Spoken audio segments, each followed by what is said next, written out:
Good morning. My name is Paula Adedeji, here from the Office of Clinical Site Oversight at the Division of AIDS. And with me today I have Emily Lindy, and I'm the Chief Grants Management Officer for NIAID. Mary Kirker, I'm a consultant with Grants Management in NIAID. And I'm Terry Greenfield. I work in OXO at DAIDS.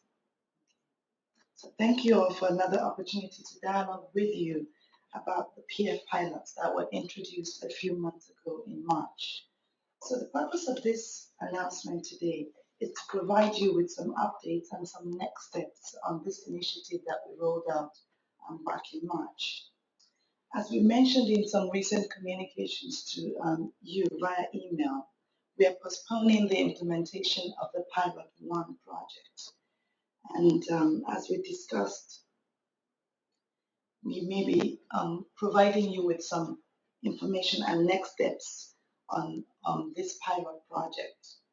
I cannot thank you all enough for the engagement that we've had with you over the past couple of months on this project, because your input has directly resulted in our decision to postpone Pilot 1. You were very engaged. The information was very informative and very useful, and we really appreciate all the information that you provided to us. We look forward to continuing to work with you in the next couple of months as we develop a final product and process that we hope will help us to meet our goals as NIAID and will serve you all well as stakeholders in this initiative. So I will turn it over to Mary Kirker now, who will go over some specifics of what we'll be doing in the coming months and some of our next steps. Thank you all very much. Thank you, Bola. I would like to start by sort of giving you the definition of what Pilot 1 was. Basically, Pilot 1 was a funding of PF, changing the funding of PF. And the PF for ongoing participants was to be provided in the CTU's Notice of Award, and for new participants, those would be provided through the network. That was the whole idea for PF, for Pilot 1. So, Pilot 1, as Bola has mentioned, Pilot 1 will not be implemented in fiscal year 2018, and here's the reasons why and what will happen next. Before we start, I'd like to provide this reminder of the goals for the two pilots. These were provided to you back in March in the original webinar about the two pilots that we had implemented or wanted to implement. We had 5 goals. The first was to improve NIAID oversight of PF support, what we were funding, and ensuring that we understood what we were funding. We wanted to enhance planning, both at the NIAID level for how we should be providing the PF support, as well as the CTU and CRS level, to look at how they need to plan for the use of their PF and the budgets accordingly. We wanted to increase consistency. We wanted to make sure that we were handling things the same way, and the CTUs and CRSs understood what we were funding and how we were funding it.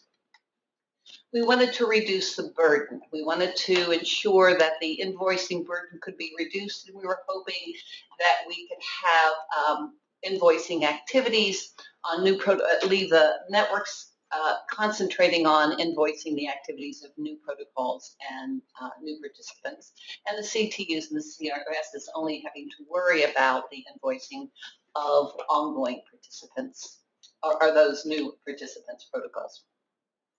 And we wanted to reduce siloing. We wanted to make sure that these are all NIAID funding, and we wanted to ensure that the CTUs and the CRSs were able to use the funding for all the ongoing participants they have on studies. Well, after looking at those goals and after many, many months or a couple months of discussions, what we realized is that we were able to address a couple of the goals, but 3 of the goals were not addressed sufficiently. We were able to improve the oversight of PF support by this particular pilot because we would be able to separate the ongoing, which are costs that have to be paid no matter what, from new, so we could concentrate on new expenses, as well as concentrating having the information within the CTUs and the networks on how those funds are being used. We also were able to enhance planning. Back to the fact that we were able to concentrate the planning for us in the networks on the new protocols, what we needed to fund for new protocols, as well as enhancing the planning for the CTUs and CRSs for the ongoing, because they would know what they were planning to get for the entire year. And therefore they could plan what they needed for their budget by month as necessary. The three goals that we did not sufficiently address, that were not sufficiently addressed by the pilot, were increase consistency, reducing burden, and reducing siloing. And this is one of my absolute favorite cartoons, and I believe those three are basically, we have met the enemy and it is us. I think the reason why we are not able to address this sufficiently has to do with sort of the systems that we have set up to fund PF. So let's go through each of the three that we were not able to sufficiently respond to with this particular pilot, and talk about what we were not able to address. We were able to have some consistency. There would obviously be consistency for the ongoing participants. They would all have the money the same way. They would all be able to invoice for those ongoing participants the same way, because it would be part of the amount of money the NIAID was providing.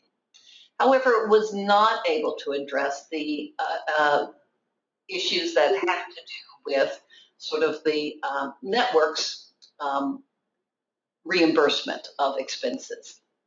Each network has a different way of reimbursing protocol expenses. Some networks do it on a cost reimbursement basis. Other networks do it on a per visit basis. In addition to that, some reimbursement of individual protocols within a network are handled differently. We have networks that have one protocol that is handled on a cost reimbursement basis, another protocol that's handled on a per visit basis, and another protocol that's handled on a milestone basis. In addition, the way people set up their protocol costs are different between networks and include expenses that are not necessarily visit related. They could have an expense in discussion. They would have an expense for, let's just say, a colonoscopy, that they know that not every participant is going to need a colonoscopy. However, they have added in the per visit cost a little bit of each colonoscopy. So when they have one at that particular site, they're able to cover those expenses, which it makes it extremely difficult for people to know exactly what they should be paying, getting reimbursement for one visit or another, whether it's from us or from the network. It didn't reduce the burden. This is the one I think is the most serious. Obviously, because we were we were asking for ongoing and new, and we were separating those between NIAID funding and network funding, it actually did not reduce the burden at the CTUs and CRSs as we would have liked.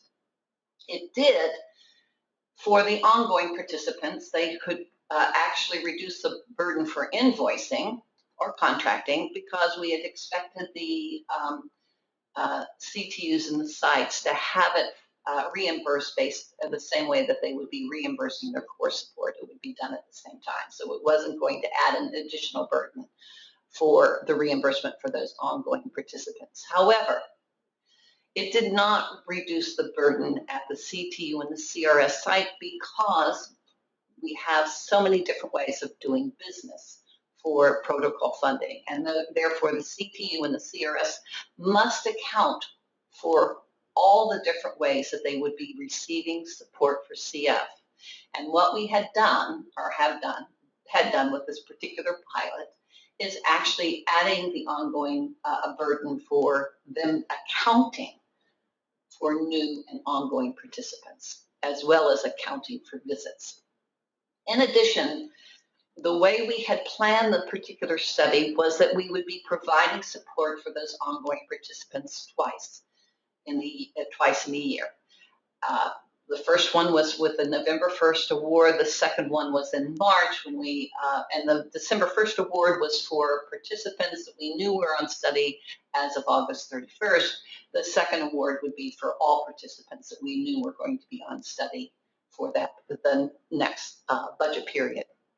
What this meant was the CT or CRS was underfunded at the beginning of the award in November for the participants that were not identified as of with the August 31st information and were not identified until probably January.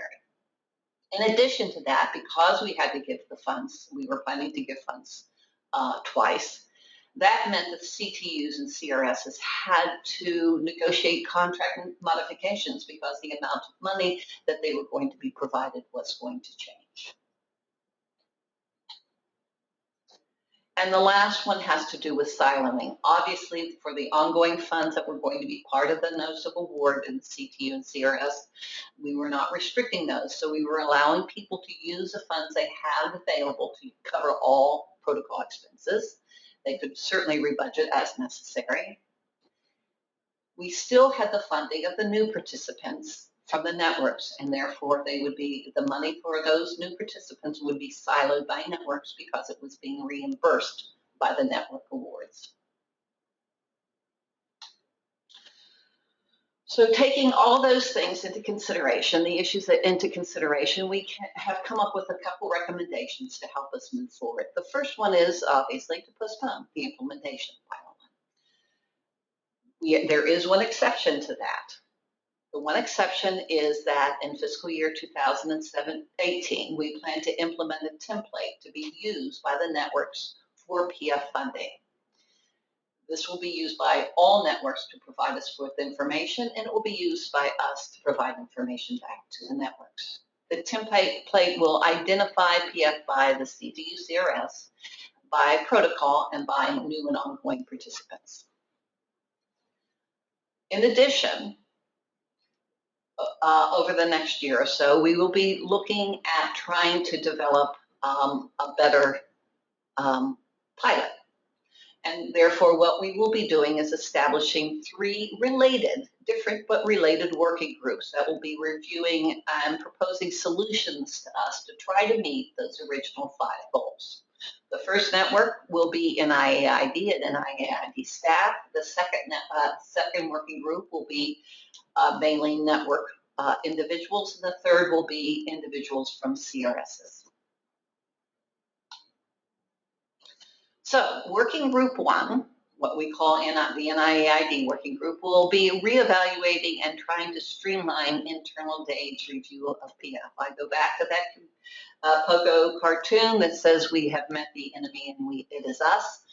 Part of our problems stem from having very different ways of and getting detailed information for the funding of PF that may or may not be necessary. So what we plan to do is look at the funding documents that we receive funds, and as well as the funding documents that we provide back to the networks and CRSs for funding decisions. We're going to develop a standards template, I've talked about that already, to be used by all networks when requesting PF funds. And we're going to be developing that, and we're hoping to be able to use that same template to provide consistent information back to the networks as well as the CTUs and CRSs on what DAID's funding recommendations are. And finally, we're going to be developing an internal funding document that will ensure that the Notice of Awards reflect what is actually on the approved funding plan, so hopefully reducing errors. The second working group is called the Network Working Group, and what they will be required to do is come up with some consistent contracting, invoicing business practices that will be done among the networks. That would be consistently way of handling contracting and invoicing business practices between the networks. The individuals who will be part of this working group will be appropriate network representatives, as well as individuals who are part of CTUs and CRSs that have received funding from all 5 networks. This group, we're hoping, can see sort of the big picture and come up with good recommendations that make sense across all networks. So what will they be doing? They'll be developing a single transparent funding strategy for reimbursing CTUs and CRSs. They will be developing consistent strategies for determining expenses captured in protocol visits. This will hopefully help alleviate some of the concern that was brought up by CTUs and CRSs, which is that they don't understand what's involved and what they're being paid for and how they're being paid. In addition, they're going to be developing consistent contracting language that can be used by all networks when they're negotiating PF funding or they're contracting PF funding with a CTU or CRS. And finally, they will be looking at developing consistent invoicing practices that will reduce the administrative burden on the CTUs and CRSs. The last working group is what we're calling the CRS working group. And what they're going to be doing is identifying changes that can enhance the CRS's ability to participate in our funded trials and reduce current administrative burdens. The WHO will be selected working group of CRS staff. We will be selecting a working group of CRS staff who represent the variety of clinical research sites that we support in our DAIDS clinical trial networks. What they will be doing is looking at our current CTU and CRS business practices. They're going to identify how they individually account for PF and the reasons why they have selected this current accounting system that they use. They will also be identifying current accounting and invoicing burdens at their site. And last, and they will be looking at their best practices that they've identified and they use to help reduce some of this accounting and invoicing burden. And finally, they will be looking for strategies that can be used by the networks to help reduce the ongoing accounting and invoicing burdens. The recommendations of these 3 working groups will be evaluated by the Director of DAIDS as well as DEA Grants Management. The NIAID internal working group recommendations will be finalized in September, actually, of this year, 2017, so that we can use those recommendations of that working group. And remember, that working group is looking for templates to provide information to us as well as provide information back to the CTUs and the CRSs, that we will be able to implement those templates in fiscal year 2018 with the 2018 awards. The network and CRS working groups will be providing to NIAID, DAIDS and Grants Management, no later than January, the recommendations of their working groups. So it's January 2018.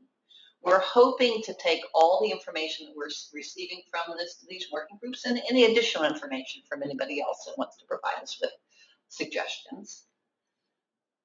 We're planning to take those and come up with a revised pilot that will be developed between the January receipt of information from the working groups and through March